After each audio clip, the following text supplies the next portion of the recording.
So, how do you feel about sculpture in gardens? Not for you, too expensive, only for people who have big gardens?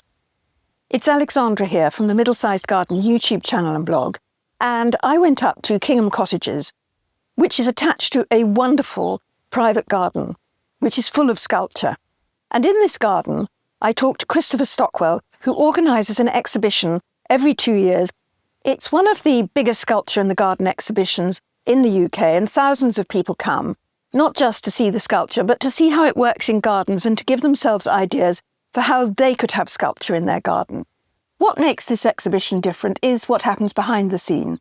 Chris Stockwell uses it to raise money for charity, to help bring art back into schools by giving children materials, access to real artists, and the chance to exhibit their work at the exhibition alongside professional sculpture. It also supports sculptors' cooperatives in Zimbabwe, where Chris and his colleagues have been active for many years. In this video, Chris shares his advice on how to choose sculpture in the garden and how to turn it into an experience and to really enjoy it, as well as the work by the Zimbabwean sculptors and the art from children's schools. The sculpture ranges from work by established artists to Chris's own ideas, with whatever comes to hand. One of the most statuesque pieces is the Kiss, which is a copper beech tree in his garden which died. Here's what he did with it. My sons, who were a bit younger then, cut all the branches off and left a tree stump. And we got a carver to come in and carve this statue of the Kiss. And I suggested to him, we have this Klimt's Kiss. And he didn't know Klimt, so that didn't help very much. And I said, well, think of El Greco figures. And he didn't know El Greco, so I didn't get much further. And then how about giants from Hogwarts?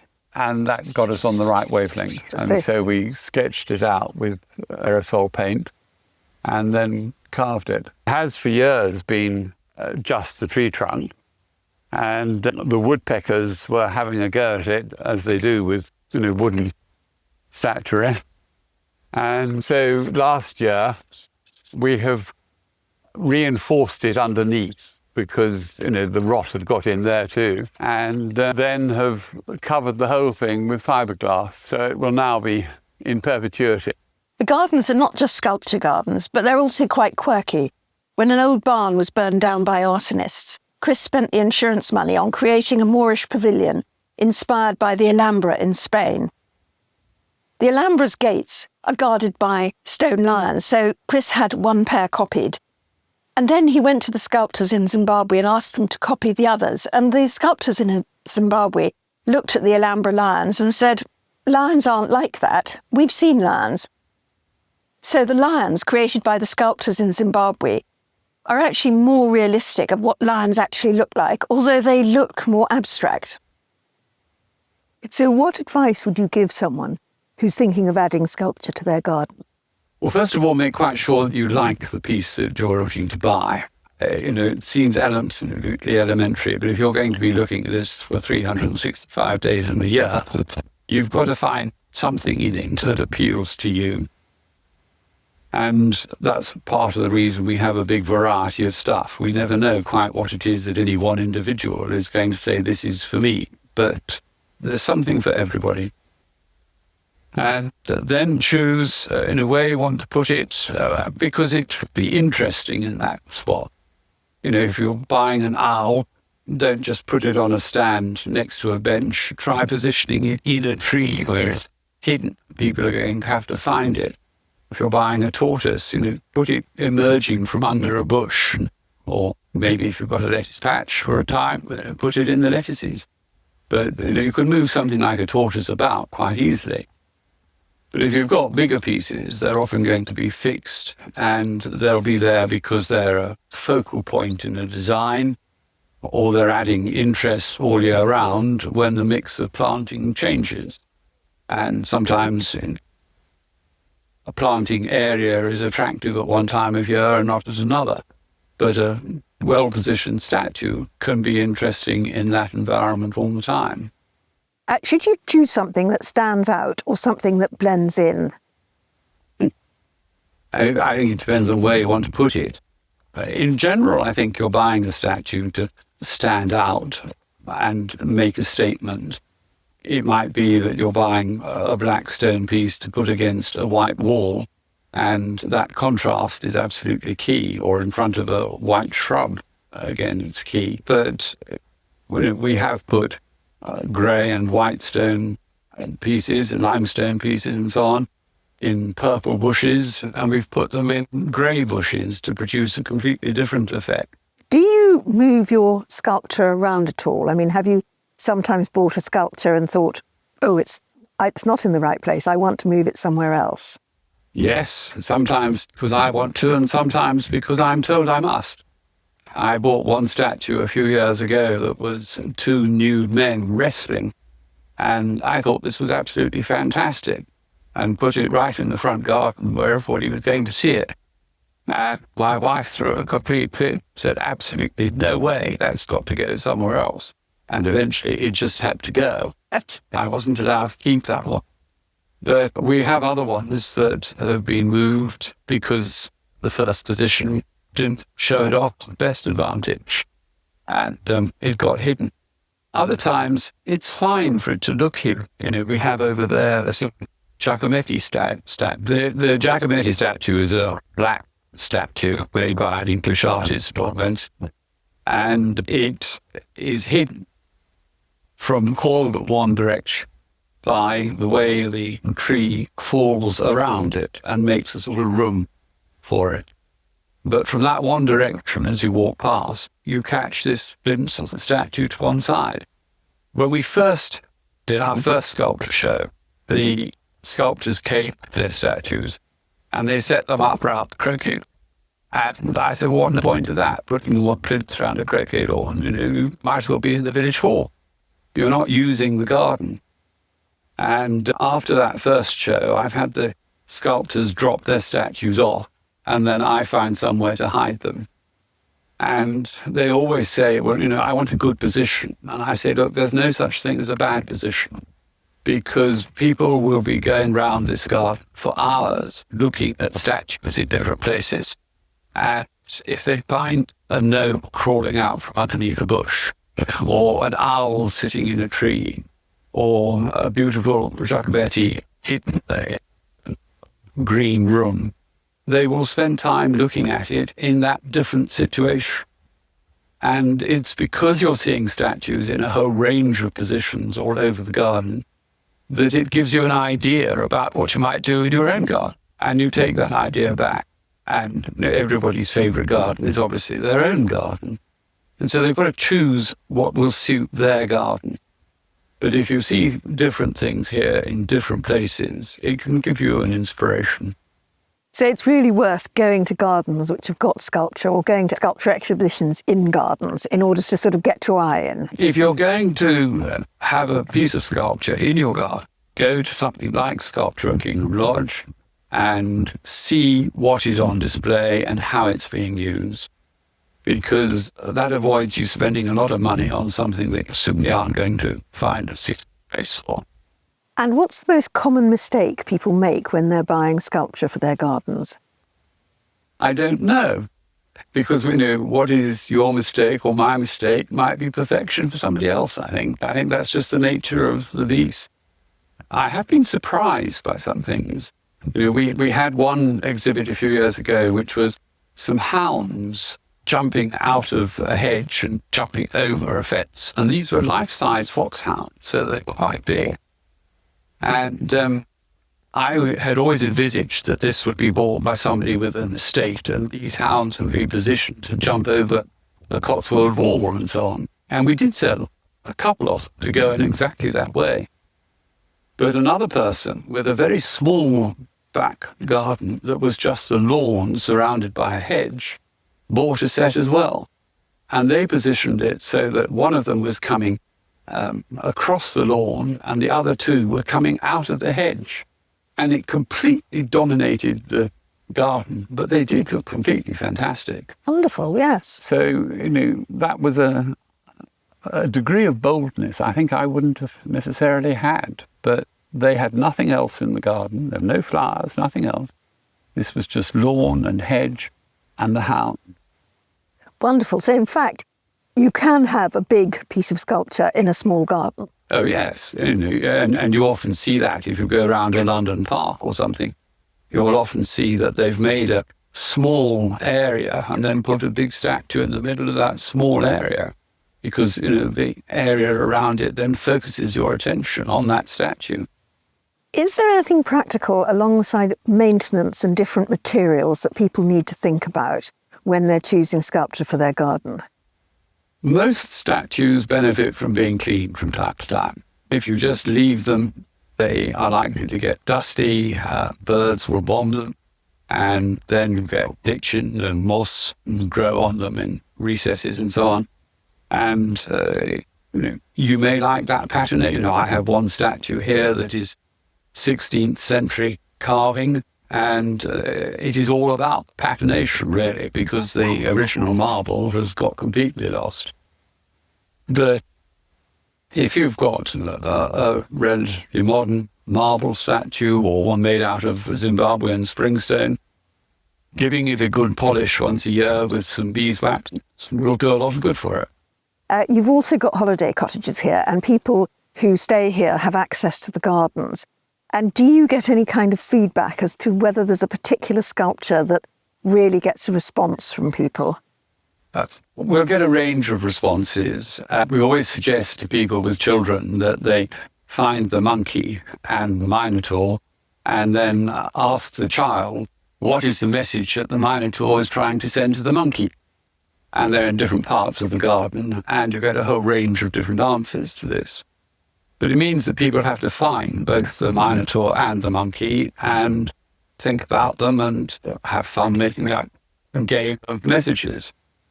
And a lot of people relate to the minotaur in interesting ways. I was listening to one guest yesterday explain to her children how she'd come with friends previously and they'd all rubbed a particular part in order to get pregnant, and it had worked. I was rather surprised at this explanation. I hadn't heard that one before. But he certainly has spoken to a number of people in different ways. The pink tortoise that we have here attracts quite a lot of attention because it's obviously completely different to any other tortoise that people have seen. And they're often rather intrigued and amused by it. And quite a lot of people come here and they love the peace of the garden. There are waterfalls and there's the wind and the trees and the bird song. And we have a huge variety of birds. Anna, your head gardener, was saying to me earlier on that people come and stay in the cottages because they want to visit gardens in the area, and then they discover there's a gorgeous garden that they've got access to on the doorstep. So what other gardens in this area do people visit? Well, the two famous ones near here, of course, are Kiftsgate and Hidcote. And there are formal gardens at Upton Park. There are others at Blenheim Palace. And, we're in the middle of all these. And, of course, all summer, there are gardens open through the National Garden Scheme around. We don't open just for the garden scheme because we don't have enough car park. When we open for the sculpture show, we have to borrow a field and so on, especially for the parking, because we will get 10,000 people during the sculpture show. And if we had 1,000 people come on the open gardens day, we can't cope with parking. But we do open for garden groups to come, and we do have a lot of people come and visit and stay with us in order to be in the garden. A lot of people come back repeatedly because they want to see the different stages of the garden through the year. We've got a couple staying at the moment who are on their 9th visit in the last 3 years. Another family take different cottages at different times of the year, depending on whether it's just 2 of them or 7 of them or more than 15 of them. And there's family groups meet up here. A lot of people will come and walk in the garden first thing in the morning, last thing in the evening, and then once or twice in the day.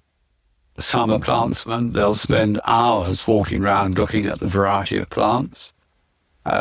Others just enjoy the walk and are happy just to sit and soak up the peace. So let's follow Chris round the garden and find some of the sculptures, especially the monkey and the minotaur.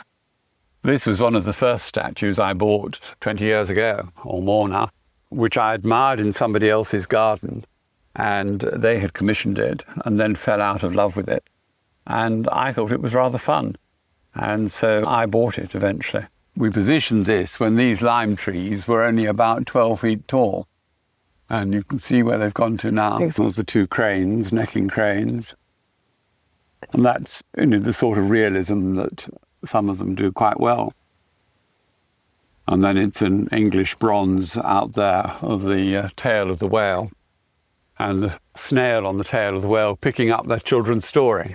And we have copies of the book available for parents who want to read it to their children while they're here. It's a story of a group of snails living on a rock at the edge of a harbour. And they saw these ships coming to and fro, and they wondered where they all went to. And one day, one of the snails saw a whale passing by and said, I want to know where these ships are going. Will you take me on your journey around the world?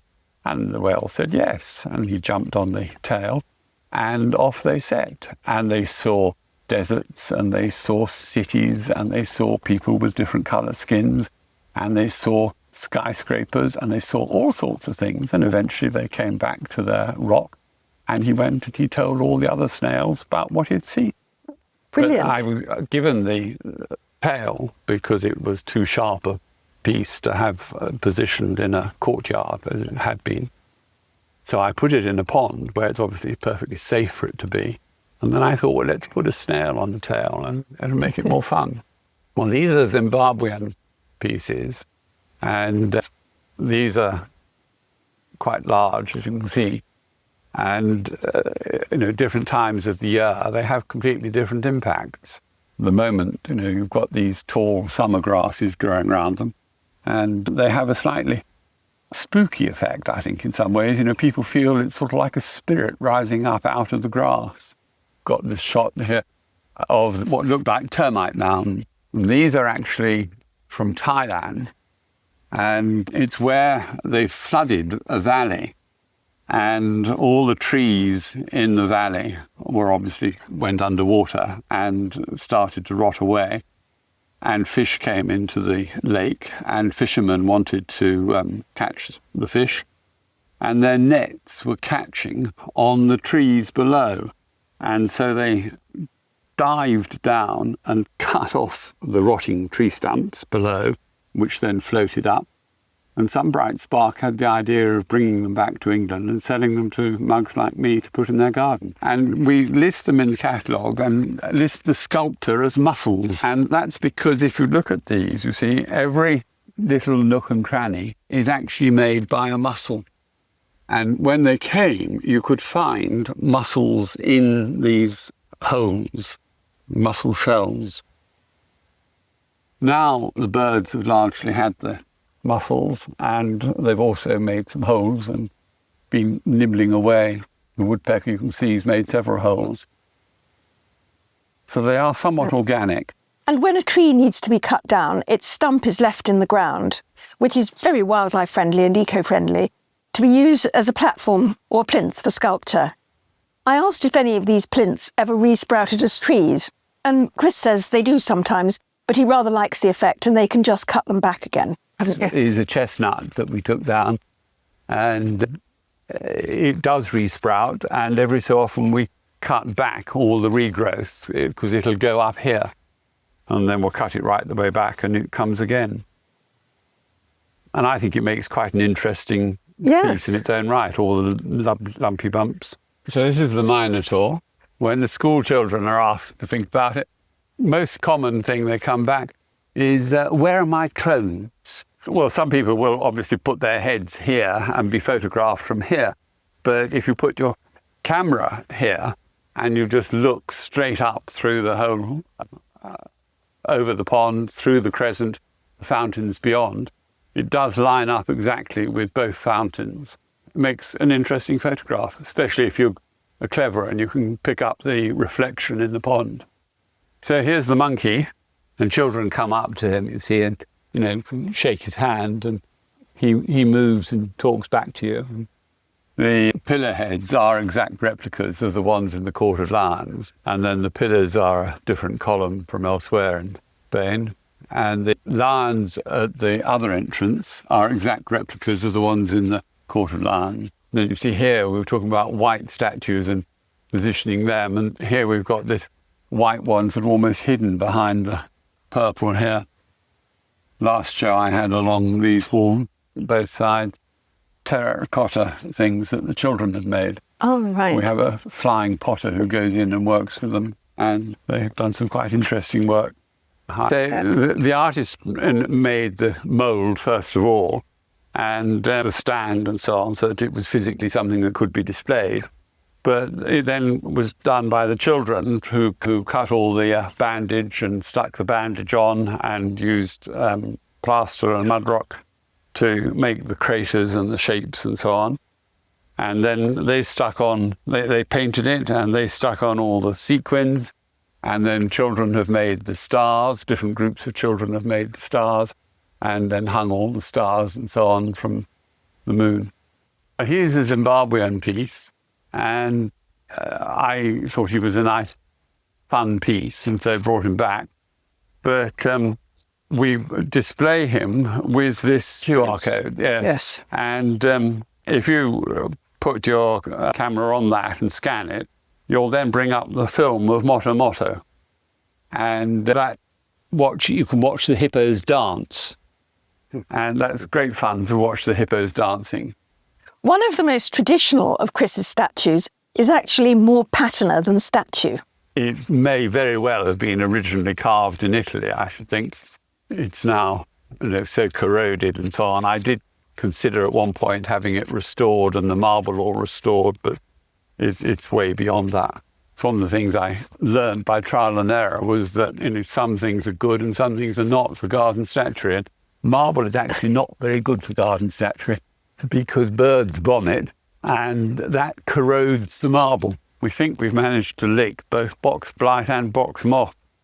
We put along here, each section will have different displays from either schools or Zimbabwe, or there'll be some English pieces.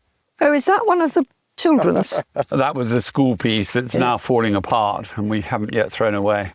And you can see what they've done. They've used the school milk bottles from break time and they've cut into them to make the fins and so on for fish. And treated the openings as mouths of fish and painted them. And it had an electric pump and pipe water, and it was a water feature. We had one person complain. She said, I didn't come to a sculpture show to do a village fete and to have all these things from the schools is a village fete. But most people are absolutely intrigued at the creativity and the quality of it and the fun. And agree with me and my colleagues that having children participate in something like this is absolutely vital. How else are they going to learn about a sculpture show and the benefit of the arts if they're not participating and doing it? The Cotswolds are famous for their gardens, and as well as Kiftsgate and Hidcote, Chris pointed out that the National Garden Scheme, the NGS, is a wonderful source of private gardens to visit.